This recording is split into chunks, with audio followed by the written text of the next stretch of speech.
इस कानून के 25 साल के उपलक्ष्य में हम लोग आज दिल्ली में एकत्र हुए हैं। मैं आयोजकों को धन्यवाद देना चाहती हूँ और जितने भी पांचों अनुसूचित क्षेत्र में जो जितने भी राज्य हैं वहाँ के सभी संघर्ष के साथी यहाँ पर मौजूद हैं। उन्हें मैं जोहार देना चाहती हूँ। जैसे कि हम लोग तभी सुन रहे थे कि 25 साल पूरा होने पेशा बनने के बाद 1996 के बाद जो 25 साल पूरा 2020 में ही हुआ और लगातार साथी एक दूसरे से हम लोग बात कर रहे थे कि इन 25 सालों में हम लोगों ने एक तरफ हम लोग पेशा कानून को एक जितने संघर्ष के साथी थे वो जिंदा रखे हुए थे नहीं रखे हुए हैं। हम लोग बात करते थे कि हम लोगों ने इन 25 सालों में क्या पाए हैं और क्या खोए हैं। पांचवें अनुसूचित क्षेत्र के लोग इस पर बात होनी चाहिए, समीक्षा होनी चाहिए और उसके लिए श्रुति ने, पीस ने, NFI ने आगे बढ़ के एक कदम हम लोगों के जनता के साथ खड़े हुए। इसलिए मैं इन तीनों संगठनों को धन्यवाद देना चाहती हूँ। मैं तभी से जो बातें सुन रही थी और जो सब जगह चल रहा है उसमें मैं एक दो बातें मुझे लगा कि नहीं, किसी भी राज्य के साथियों ने उन चीजों को या तो हम लोगों ने मार्क नहीं किए या तो हम लोगों ने उन चीजों को जान रहे हैं।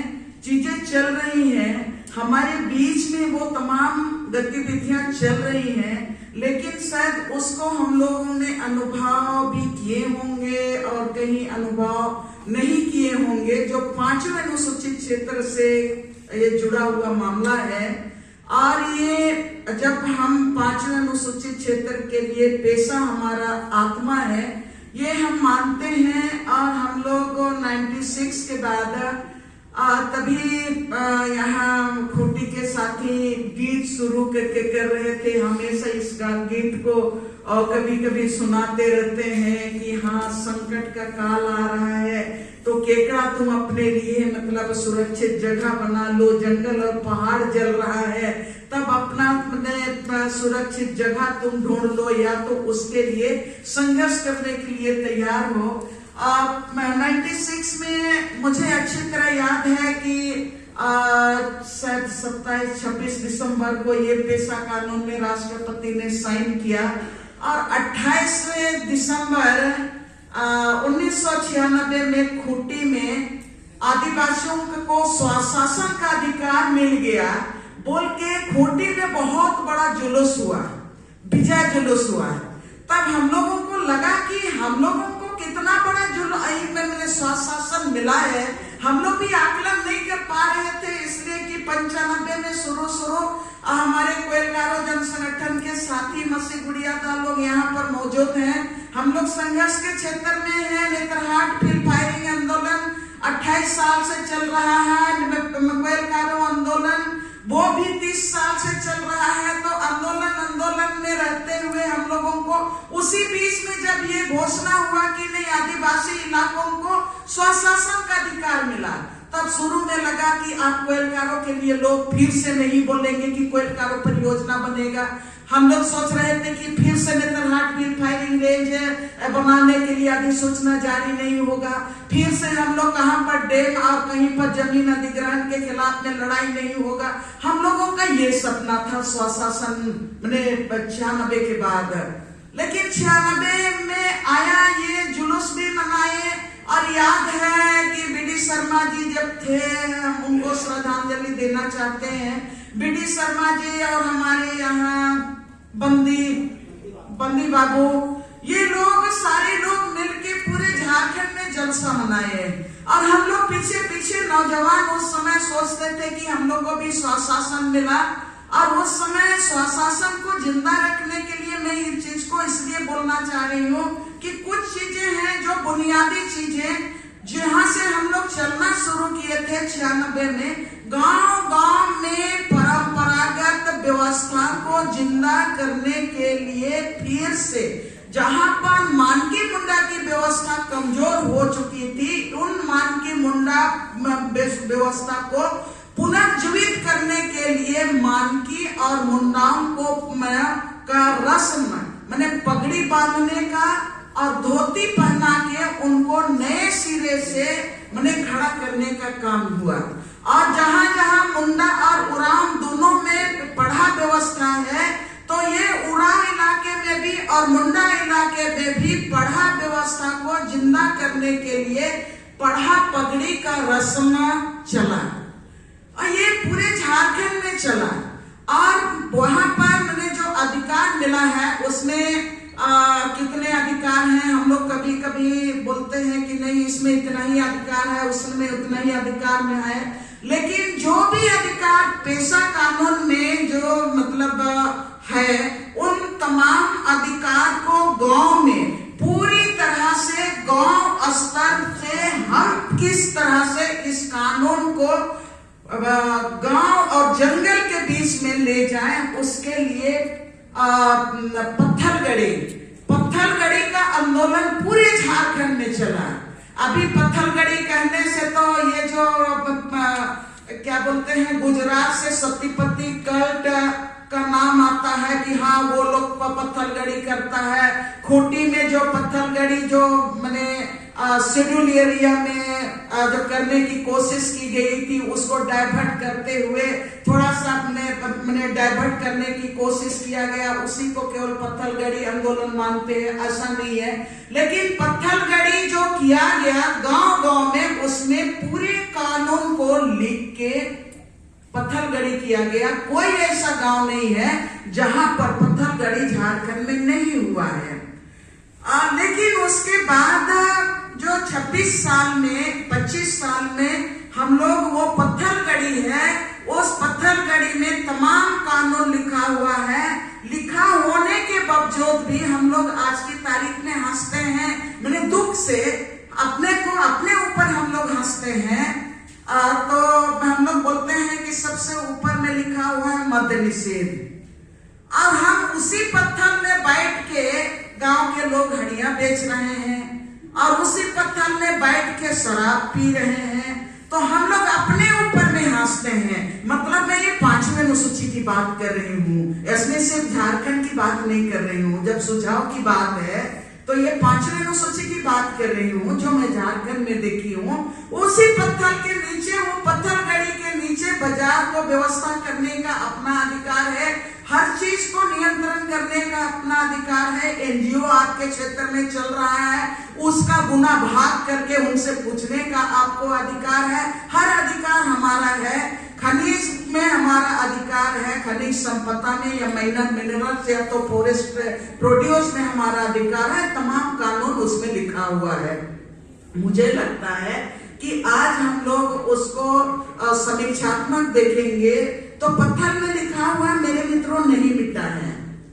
पत्थर में जो खुदा हुआ है वो शिला लेख में अभी भी पढ़ सकते हैं। मुझे लगता है बहुत सारे साथियों का और सही मायने में आज हम लोगों ने खोया तो बहुत, उसमें कोई एक व्यक्ति की बात नहीं है, पूरे 5वें अनुसूची में ही खोया है।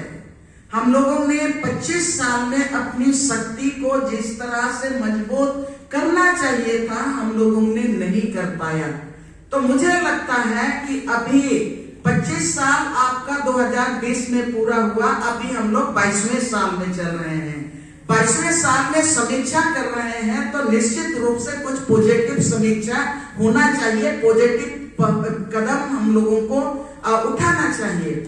एक तो जहां जहां पर पत्थलगड़ी है, जहां पर हम लोगों ने ऑलरेडी पढ़ा को भी पुनर्जीवित किया किया, ग्राम सभा को पुनर्जीवित किया, मानकी मुंडा व्यवस्था पुनर्जीवित किया, उसको हम आगे किस तरह से वो पत्थर में लिखा हुआ कानून है उसको रोज हम पढ़वाने का काम हम किस तरह से करेंगे, मतलब हर किसी के दिमाग में हम कैसे घुसाएंगे, और इसके लिए हम लोगों को एक प्रयास करना चाहिए।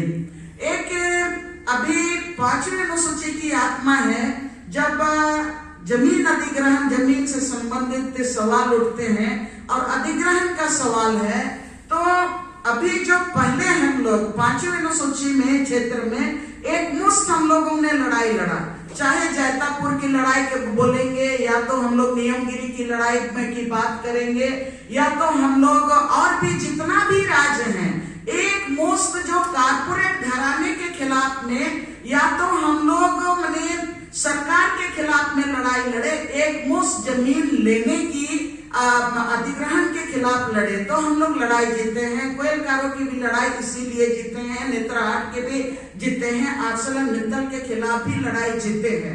लेकिन इस दरमियान में हम जितना नहीं पढ़ पाए हैं, उतना हमारे जो विरोधी ताकतें हैं, जिनको जमीन चाहिए, जंगल चाहिए, आदिवासी क्षेत्र का संसाधन चाहिए, वो हमारे कानून को पढ़ के, हमारे आंदोलन को देख के हमसे दुना ताकत उन लोग पाया और वो लोग सीख हासिल किया। और इसीलिए ये 2014 के बाद पहले हम लोग को लगता था कि झारखंड में केवल ये हुआ है, लेकिन उस दिन भूमि अधिकार आंदोलन का सम्मेलन यहीं पर दिल्ली में हुआ था, तब हम जब बात कर रहे थे तब बात उभर के आया कि ये पूरे 5वीं अनुसूची के क्षेत्र में लैंड बैंक बना है, पूरे 5वीं अनुसूची के क्षेत्र में लैंड बैंक बना है। पहले हम लोग सोचते थे झारखंड में केवल हुआ है, लेकिन हम लोग जो झारखंड में, मैं गलतफहमी में थी, लेकिन उसको स्टडी करके देखेंगे और सारे लोग बोल रहे थे कि नहीं हमारे क्षेत्र में भी बना है। तो 5वीं अनुसूची क्षेत्र में का जो परिभाषा है कि जब जमीन अधिग्रहण का सवाल है, ग्राम सभा के इजाजत के बिना, उनके परमिशन के बिना कोई 1 इंच जमीन किसी को हस्तांतरण नहीं कर सकते हैं, ये 5वीं अनुसूची में। तो फिर ये 5वीं अनुसूची में लैंड बैंक कैसे बना, कैसे बना?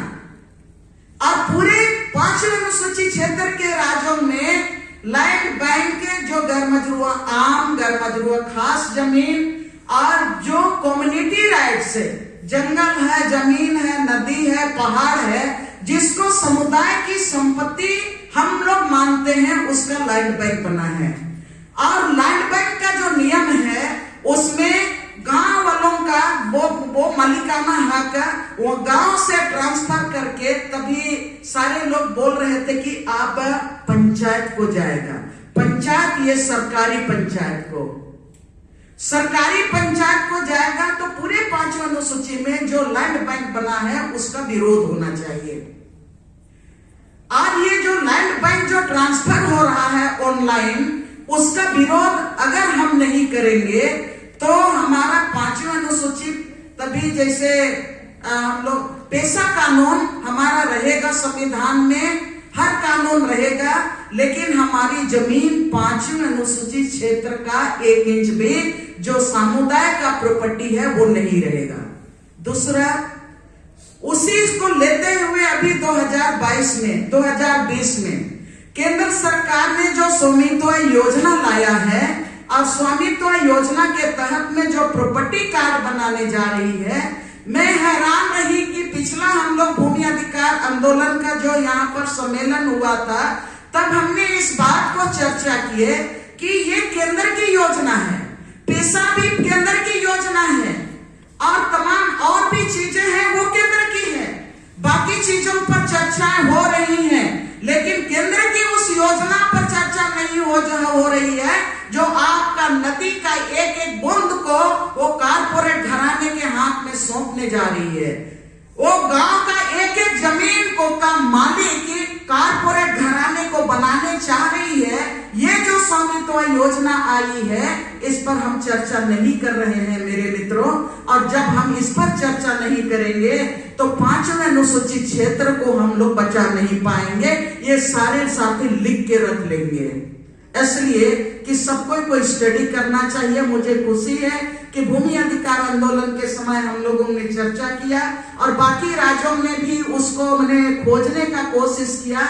तो अभी थोड़ी देर पहले सुनीलम भाई मुझको बोल रहे थे कि अरे उस समय तो आप बताइए, हम खोजने लगे तो हमारा तो पूरा गांव मैंने खत्म हो रहा है।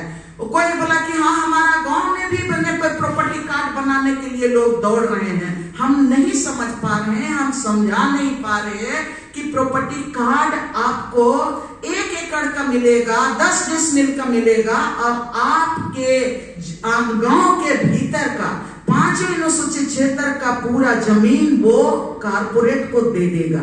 मेरे मित्रों, जहां सुझाव का बात है, मैं ये सुझाव देना चाहती हूं कि 5वें अनुसूचित क्षेत्र में जितने भी राज्य हैं, 10 राज्य हैं, 10 राज्यों का एक समन्वय समिति बने। पेशा को लेके, पेशा लागू हो रहा है नहीं लागू हो रहा है और कहां पर पेशा के तहत काम हो रहा है नहीं हो रहा है, पीस ने, श्रुति ने, NFI ने हम लोगों के सामने एक रिपोर्ट पेश किए हैं।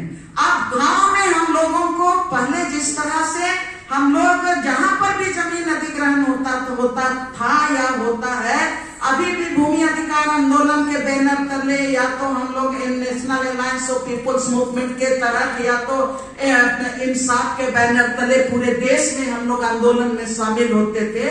हम लोग 10 राज्यों का एक समन्वय समिति बने, ये मेरा सुझाव है, ताकि हम लोग जो चीजें हमारे ऊपर थोपी जा रही हैं, इन बिंदुओं पर हम उन राज्यों में अपनी बात रखें, लोगों के बीच में हम लोग जाने की कोशिश करें।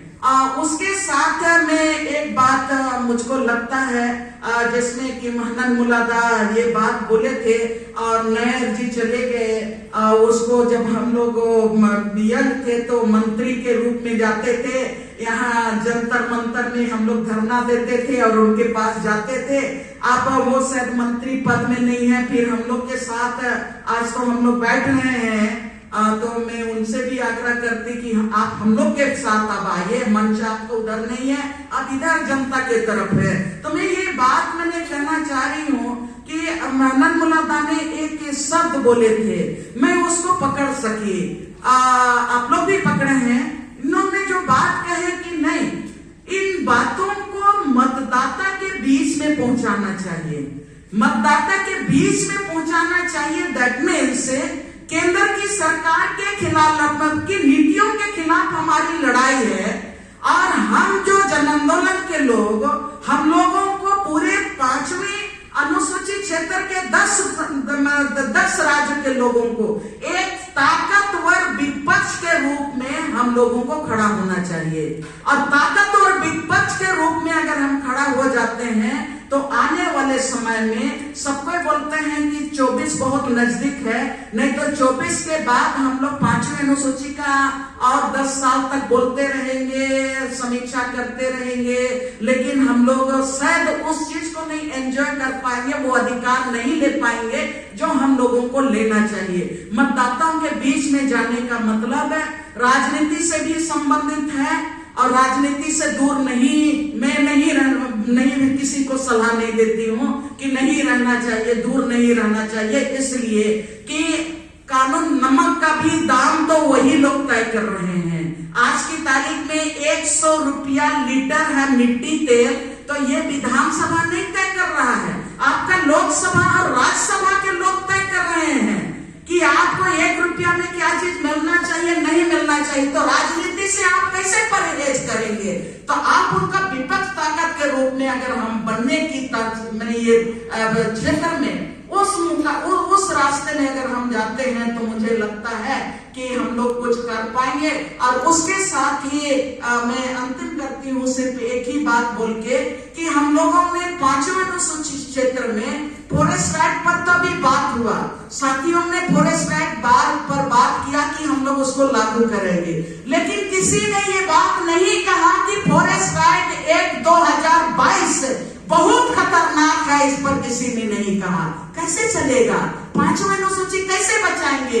फॉरेस्ट राइट एक्ट में कहता है अभी नहीं जो 22 में कि झारखंड में अगर आपका 100 एकड़ जमीन में जंगल है उसको काट लो और उसको चाहे कि उसको राजस्थान में ले जाके मैंने पौधारोपण करके भरपाई का, तो ये फॉरेस्ट राइट एक्ट 2022 करता है। लेकिन हम लोग पांचवें अनुसूचित क्षेत्र के राज्य के लोग इसका विरोध नहीं कर रहे हैं। मेरा प्रस्ताव है इसका भी 2022 फॉरेस्ट राइट एक्ट का विरोध होना चाहिए। इन्हीं शब्दों के साथ मैं अपनी बात यहाँ रोकती हूँ। जोहार।